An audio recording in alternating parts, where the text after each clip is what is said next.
Здравейте, приятели! Днес е чудесен ден за работа с глина. В това видео ще дам отговори на въпросите, които често си задавате, когато сте начинаещи и искате да работите с глина.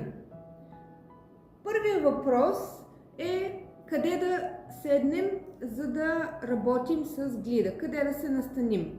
Предполагам, че сте вкъщи и масата в кухнята би било едно чудесно място, където да се разположите. Там има достатъчно пространство, лесно ще се почисти, ако се изцапа, има мивка наблизо и така можем спокойно да работим на масата. Аз използвам една специална подложка, тя е текстилна и е твърда, но вие спокойно може да използвате от тези пластмасови подложки за хранене, които се продават. Те малко се парзалят върху масата, но може да ги залепите с тиксо. Парче плат или стар чаршаф ще ви свърши работа, когато работите с точилка, например, и разточвате глината на платка. По-лесно ще отделите глината от повърхността. Разбира се, мушама или найлон също ще свърши чудесна работа да покриете работното си място. Разбира се, може да работите и директно върху масата. Това ще ужаси майка ви, но глината, с която работим, е бяла и тя много лесно се почиства от различни повърхности и не оставя петна и по дрехите. Отворете пакета с глина точно преди да започнете работа. Ако е необходимо, добавете малко количество вода с гъбата и омесете добре, за да стане глината с подходяща мекота. Погрешно е да мислим, че от топлината на ръцете глината става по-мека, както при подготовката за работа с пластилин. Когато дълго време моделирате, разточвате или оставяте глината извън опаковката, от топлината тя изсъхва и се втвърдява. Достатъчно е с малко вода да я омесите отново или да навлажнявате внимателно пръсти, докато моделирате.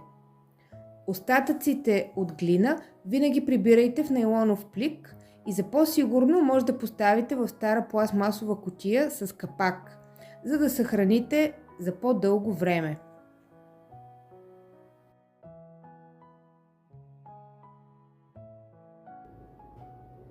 Допълнителни инструменти и материали. Истината е, че ние може да моделираме глината дори само с ръце, с пръсти, но понякога ни трябват и допълнителни неща. Например, точилка за разточване. Ако нямате такава дървена точилка вкъщи, може да използвате, например, стъклена бутилка с подходящ размер или цилиндрична чаша. Гъбата с вода да е близо до вас. Ножчета. Може да използвате домакински нож, но сигурна съм, че вкъщи имате от тези за пластилин, които също са много удобни.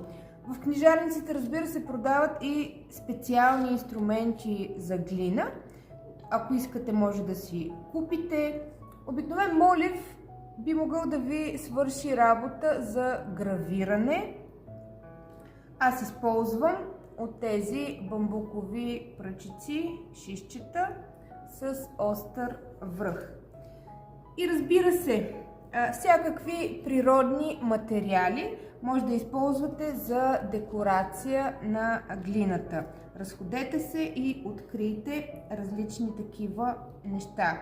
Ето, например, аз обичам да си събирам мидички от морето.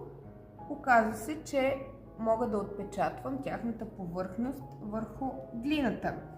Разбира се, различни пръчици и клечици също могат да вършат добра работа. Тук пък имам едни стари клечици от сладолед, които съм си изрязала, за да ги направя подходящи за моделиране и изрязване. И вие може да си запазите такива. Какво да правим с готовите глинени форми?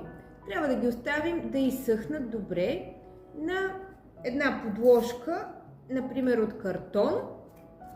Поставяме и оставяме някъде в стаята на безопасно място да изсъхнат за няколко дни. 2, 3, 4 дни ще отнеме съхненето. Как да разберем кога са готови? Ами по цвета. Глината ще стане по-светла, по-бяла и по-твърда. Вашият комплект за моделиране съдържа истинска натурална бяла глина. За да се превърне в керамика, глината се нуждае от изпичане в специална пещ при много високи температури.